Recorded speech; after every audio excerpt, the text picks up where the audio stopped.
Evening if you're in the Southern Hemisphere, or good morning wherever else you are. I am so chuffed and delighted to be talking to you tonight. And the reason being, well, it's the beginning of the week in which Stories of Hope will get released out there in the UK. And he couldn't be more excited about it. Now, for you folks here in Australia and New Zealand, 29th of this month, just a little bit longer. But let's just talk about what's coming out on Thursday in the UK. You can see behind me some books. You've probably been looking at them for the last few weeks. But what you've been seeing up until then was just another book with a jacket wrapped around it.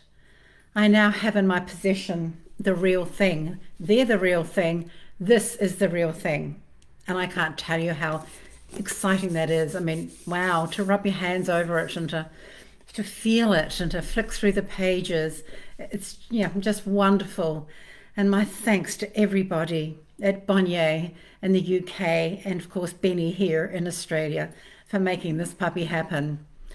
And of course, here in Australia and New Zealand too, I must always acknowledge Alan and Unwin, who act as the amazing distributors for my books. But you know what? We're still in COVID, aren't we? Which means that I'm still in Melbourne and within my 5 kilometre bubble. And by default, it means I'm not travelling. And I'm so sad that I can't be out and meeting not only the amazing people who come and want to talk to me about my books, but the booksellers. And in saying that, can I please give a shout out to Beth Ann and the Victoria Bookshop? They're helping with this live event tonight. And thank you so much to the Victoria Bookshop for coming on board and being part of this evening. And please get in touch with them if you want to pre-order. They've got some signed copies of them. I think I told you a while back about the 6,000 copies I signed that went back to the UK. Well, my weekend wasn't quite as bad as that, and I haven't quite finished. But on Friday, a large truck pulled up into my drive and dropped off just the one pallet of books. 850 all the same, but I did spend part of the weekend signing the real deal, 800 books that will be now distributed in Australia and New Zealand. And you don't want to know that I've got a dog here that's persisting in putting his head on my lap and licking me. It's quite distracting. Go away. Sorry about that. Sorry. Dog. What do they say about working with kids and animals? Well, I've got no kids here, but guys, I've got this great big golden Labrador that's getting up close and personal with me. And I'm very grateful that this camera has got limited range. But look, let me just continue saying what I was talking about, which is not being able to tour, being here in Melbourne. And I wrote to Benny a couple of days ago because she's up in Sydney and she's got more flexibility. And we had our lockdown extended, by the way, here in Melbourne, which means that when the book does get released here in Australia on the 29th of September, there still won't be any bookshops open. I will not be able to, on that day, walk into my local bookshop and pick up a copy and look at it in this bookshop. But I've asked Benny to do that for me. So really quite different, isn't it, not being able to do that? I really would have been actually probably in London doing it there as well. But never mind. There's another day and another book. We'll save it for the next book. I'm going to talk a little bit more about that in a minute. But I just wanted to wrap up with thanking everybody involved in getting Stories of Hope to this point. And it's been hard. It's been difficult because, well, everything's difficult right now. But everyone's pulled off together and, even the printers who are printing here in Adelaide in Australia, the Australian book, they had trouble getting the paper. And it was a close run thing. And I think at one point I was told, well, I think we've got the book printed, but not the covers. And so there was all these little glitches. Now I know I'm not alone having these sort of problems, but I'm just sharing what my one was with regard to getting the book out. So Stories of Hope.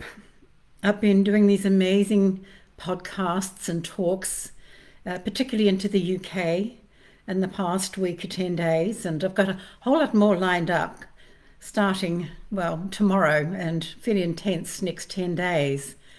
Both the radio and just podcasts for libraries, for booksellers, and culminating on Friday evening, my time.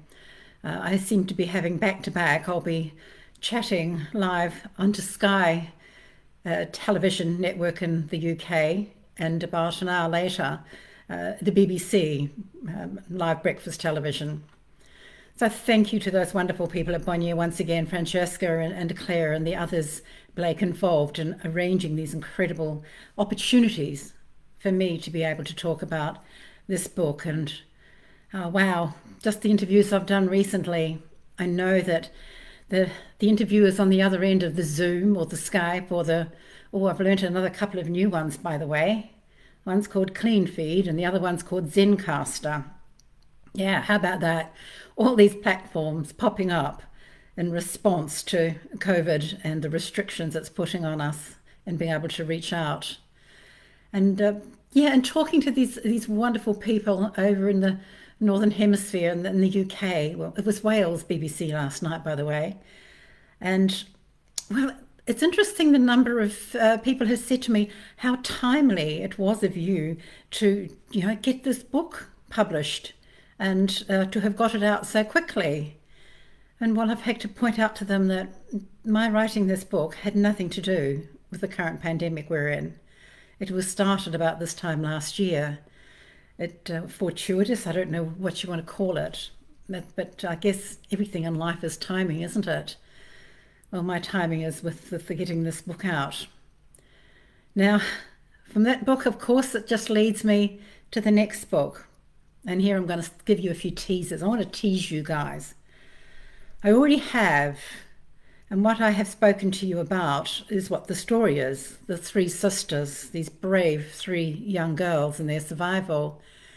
And in starting to get the outline and getting it towards that sort of time to put those famous words that we all want to write, chapter 1, I have been looking at some videotapes that I made of Livia, beautiful Livia Ravik, who lives in Tel Aviv, who first reached out to me via her son and daughter-in-law, Pam and Oded. Hi guys, I know you tune in. And watching Livia talk to me, because she gave me permission to videotape her for some of the time after I'd got to know her for a couple of days. And oh my gosh, did it bring back incredible memories of being in her lounge room and listening to her. And here I am now listening to her again in my own lounge room. And I remembered the paintings that are above us. There's 3 of them as we're sitting on this sofa. And they're paintings that she did, because she's really talented when it comes to several creative areas. Painting is one in particular, and sketching. Well, actually, it turns out her goddamn whole family are creative in all kinds of different ways. But sitting with Livia and now watching her talk to me again, it was just so heartwarming. And I do hope I can do her story and Magda and Sibby's justice in my telling of it. I guess time will tell, but it's coming. And to help you, those of you who do want to buy Stories of Hope and have a read, well, you finish reading it all the way to the end, and then you'll get the little surprise at the end, which is a little vignette of my story of the girls. I've written it up, and Livia and her family have read it, and they know the angle and the style of my writing, of course. And we give you that little teaser of what's going to be out this time next year. And hopefully I will be travelling and I'll get to talk to you face to face. So let me just continue with the teasing of the 3 sisters, the girls, as I'm just calling them. We haven't got a title for it yet. I just call it My Girl Story. We've all got to have a working title, don't we? And just trying to get that kind of, merging of the different storylines together, because there are 2 different storylines that are, threads to the stories in the book that are going to be running hand in hand because there's a period when the three sisters, in fact, are not together. Two of them are, and one of them isn't. But her story needs to be threaded into the story with the other two girls, and then they're coming together. And of course, well, no story of mine would be complete without backstory, would it? Come on. You know, I'm going to have to tell you a little bit about their life in Slovakia before they got taken. And you need to know about their family, of course you do. And I think you'll want to, because that's where these girls, with their fortitude and their survival instincts, that's where they were grounded. That was the platform that these young girls were brought up to be able to survive the way they did. Always, always keeping in mind, like every other survivor, that word they all use, I was lucky. So yes, they were. And yes, they also had this incredible backstory, which I will also weave into their story. So that's the kind of fun I'm having right now. Yeah, trying to weave together these threads. Now, I'm just going to give one crack at it. And then, of course, I get help. And I am always the first to admit that the help I get in crafting these stories, well, it probably goes beyond what it should for an author. I think we really are meant to write the things ourselves, and I do, but I get immense help from some incredible people in my life, and I've mentioned them before. But one of them, and here's another little teaser, one of them, her name is Margaret, and she's in London, and she is my editor-publisher there. Now here is a little teaser for my next chat with you. Margaret's going to be joining us. Yep, we're going to do this double whammy. Her in London, me in Melbourne. And we're going to have a little face-off and a little chat to you about the crafting of the stories, because she has been so important in bringing together Silka, stories of hope. And in saying that, I just want to go back one step and acknowledge the person who made the Tattooist of Auschwitz happen. And that was my editor here in Australia, Angela Meyer, this brilliant young woman who not only was the first person to see the merit in Lali's story, but was that person who, well, she drove me and she made me the writer that I've subsequently become. And her help also with Silka, it's immeasurable, guys, absolutely. And I'll always sing their praises because, well, I don't write in isolation. I don't. These people help me along the way. And as I said, I mentioned Benny before. She who keeps me on the straight and narrow here in Australia, or tries to. We have a lot of fun in the process. And I can't wait to see her again. She's up in New South Wales. So I'm separated from her too. And of course, the amazing, the wonderful, the brilliant Kate Parkin in London. Oh my gosh, to be able to call her my friend is such an honour. I've mentioned, and I always acknowledge them, of course, in my books, the team at Bonnier that go together to bring all these books to you. And that they start, of course, with Kate and Margaret, and of course, Francesca and Claire. These are the people who make the events like I'm doing now. And Blake, beautiful young Blake. Wow, what a talent. This young girl who is able to have me talking anywhere in the world at any time of the day or night and makes it happen so effortlessly. I'm so grateful.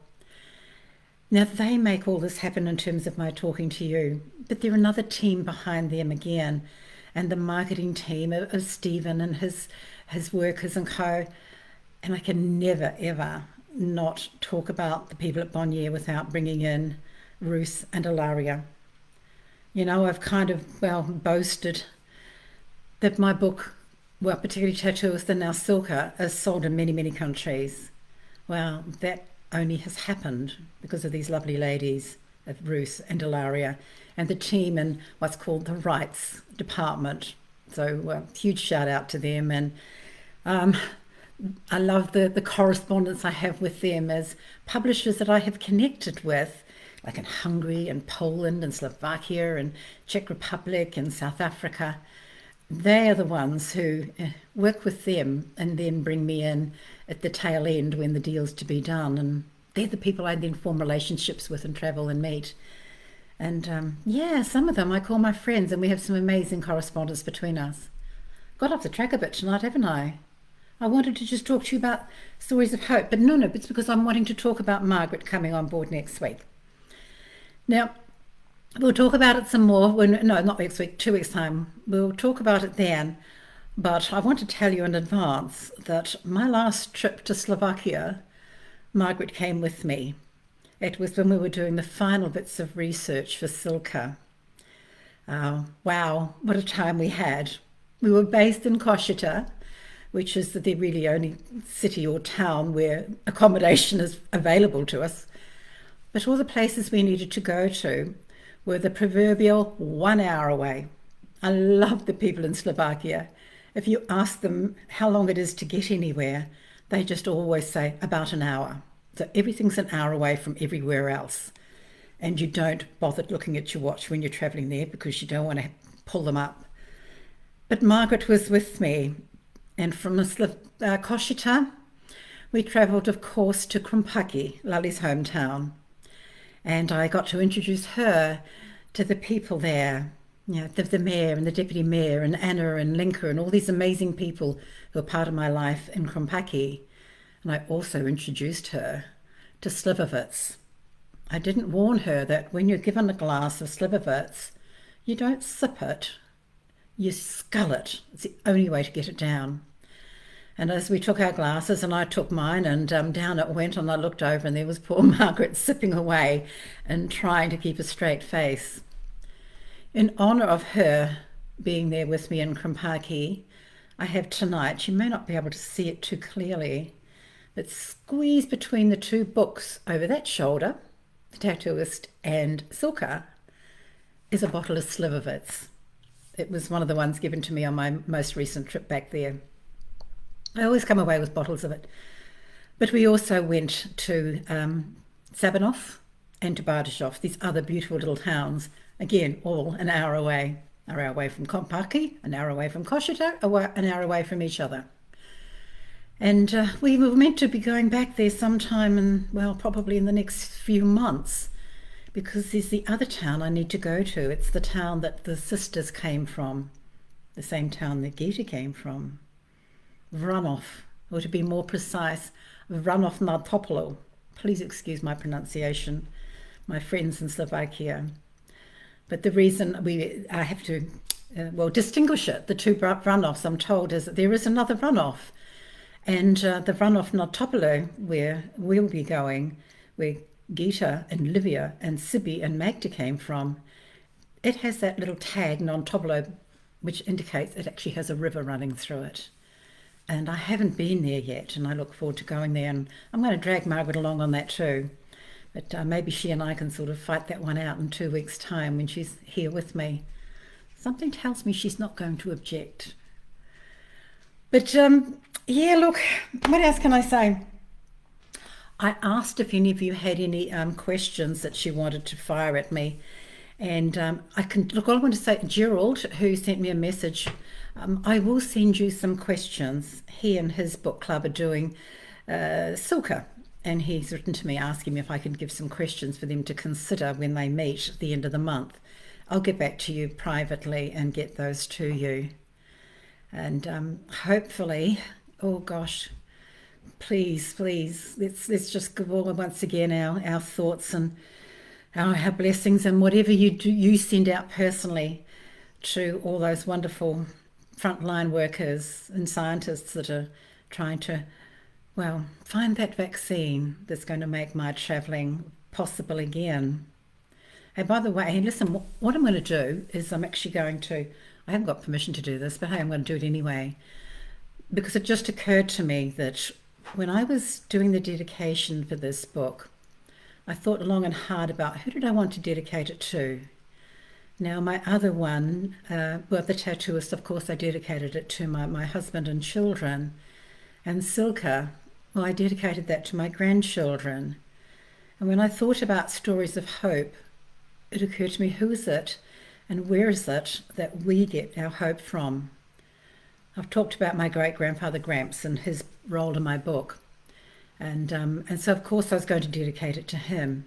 But I'm going to go out on a limb here and I'm going to just read you the dedication I have put in and then just explain a little bit why. Hang on a sec. I've got to put my glasses on for this. You don't mind, do you? All right. And I have a real book. Isn't this wonderful? Look, it's got photos in it, guys. Now, here's my dedication. Okay, let me read this to you because it means so much to me. And when you get to write a dedication, well, it doesn't actually take much thought because when you know what's right, you know what's right and you know who you want to thank and who you want to dedicate it to. So I start off by, to Christopher Charles Berry, my great-grandfather, the person who first showed me how to listen.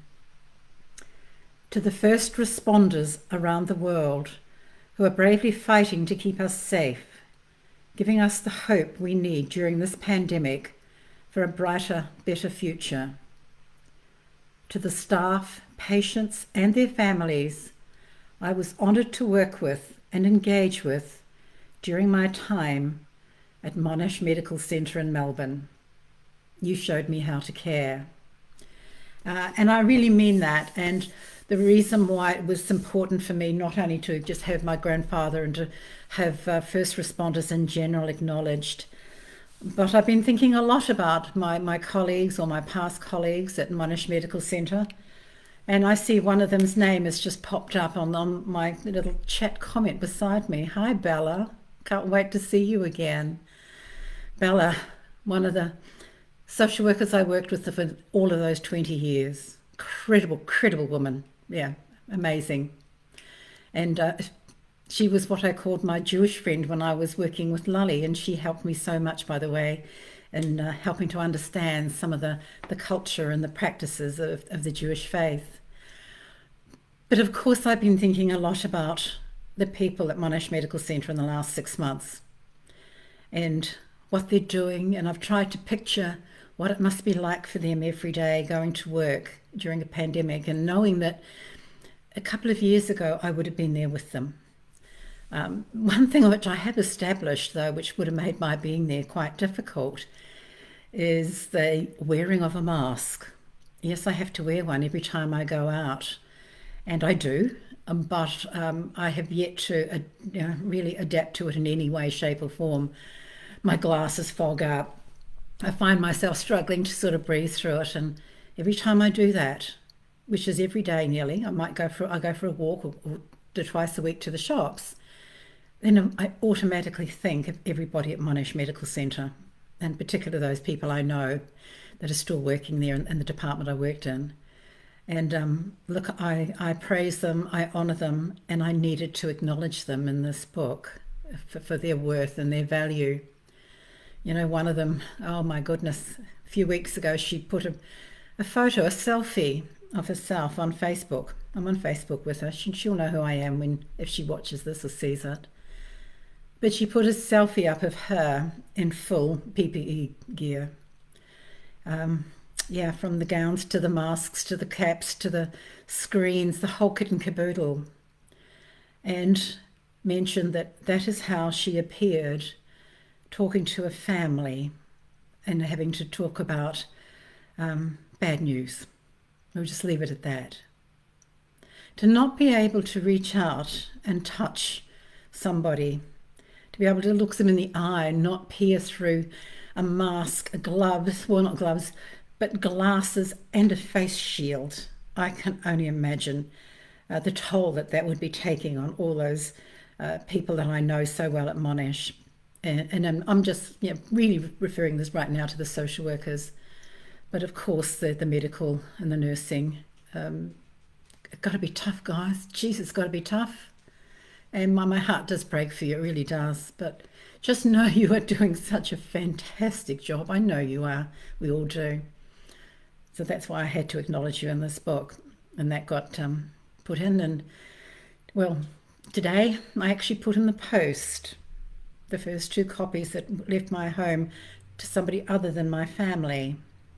And it's to my old boss, she who, well, I can call my friend of 20 years, and the person who replaced her for the last 2 years I worked there, the managers in social work, because I wanted them to know how much I appreciate and honour my time with them. So I've got off the track again a little bit, but I'm not sure that I ever had a track tonight to go to. But let me just once again call out to Beth Ann and the people at Victoria Bookshop. Thank you for what you're doing and being involved in this event, and for anyone in the UK who wants to get a copy of the book from them, give them a call, get in touch with them, and they will be able to send you a signed copy. Or don't flood them, but who knows. But otherwise, it's going to be in the bookshops, and I've had a couple of teasers of it being placed in a couple of bookshops in preparation, and that's pretty special. Oh dear. I just want to keep talking about these amazing people in my lives, and let me just throw in another couple of teasers about the book. I've mentioned to you about my story, or my daughter and son-in-law's story that's in the book, and I'm going to tell you, actually, let me just share this with you, because this is what happened to me in an interview I did into the UK late last week. And I'm talking about the chapter in the book called Listening to Your Children. Well, this particular gentleman who was interviewing me for a podcast, he started off by saying, I have to blame you for something that happened to me today. And I went, okay, sorry about that. You want to tell me about it? And he told me that, he said, my son, he said, he keeps going on about, his other life in Australia. And we just, he's always talking about it, and we thought we'd listen. Yeah, here he goes again. And he talks about kangaroos and koala bears and being in Australia. He said, and I read your chapter about listening to children, and that morning that he was talking to me, he said, he started again. He said, and I stopped what I was doing, and I sat down with him, and I said, tell me what you're talking about again. And he said, he then listened to this boy tell him this amazing details of his life in Australia that he had not heard before. He said, he'd probably said it many times. He said, I had not heard it, and it totally blew him away. And I said, wow, I'm glad that you got the chance to talk to him about it. I said, has he been here? Is that what, you just didn't want to listen to him because he had been here and had been talking about it for ages? He said, no, he's never been to Australia. I said, how old is he? He said, he's 4. I went, wow. I said, what are we talking about here? He said, I don't know, but all I know is that I need now to listen to him, because he's saying these amazing things that we have just been brushing off. And he'd had this amazing conversation with his 4-year-old. So that was pretty special hearing that. Yeah, somebody read that chapter and then put it into practice. How cool is that? But somebody else who's read the book also mentioned, and for Bella and anybody else at Monash Medical Centre, you'll know where I'm coming from when I talk about one of the roles I had there, and I talk about it just briefly in the book because it's not something I really want to go into. But I was involved there for many years in a program called the Perinatal Loss Program, and that is being with parents and sometimes grandparents and other family members, but primarily parents who lose a baby. And that actually was a big part of my life there. And I do share a little story, one particular one, and I've had already from somebody who's been given an advance copy of my book saying how much that little vignette resonated with them and touched them. So here we go, guys. You've read about Lully's life, you've read about Silka's life, and now you get to read about mine. Well, a little bit anyway. Very, very clear, this is not a memoir. This is not a biography, auto or any other way. It is just my reflections on listening to people who mattered in my life and the differences they made in my life. So I'm going to leave you there, sending you all my love and best wishes, and stay safe, and inviting you to join me and the beautiful Margaret in 2 weeks' time. It'll be about time for the book to come out in Australia, but let Margaret and I share with you some of our adventures together that we've had and that we plan on having, because we're going to have plenty more. For now, thank you. Have a wonderful week, everybody. I know I am. I'm going to crack open that bottle of Slivovitz on Thursday, all right? Just the one little drink to acknowledge the christening of Stories of Hope. Thank you very much. I'll see you in a fortnight. Bye for now.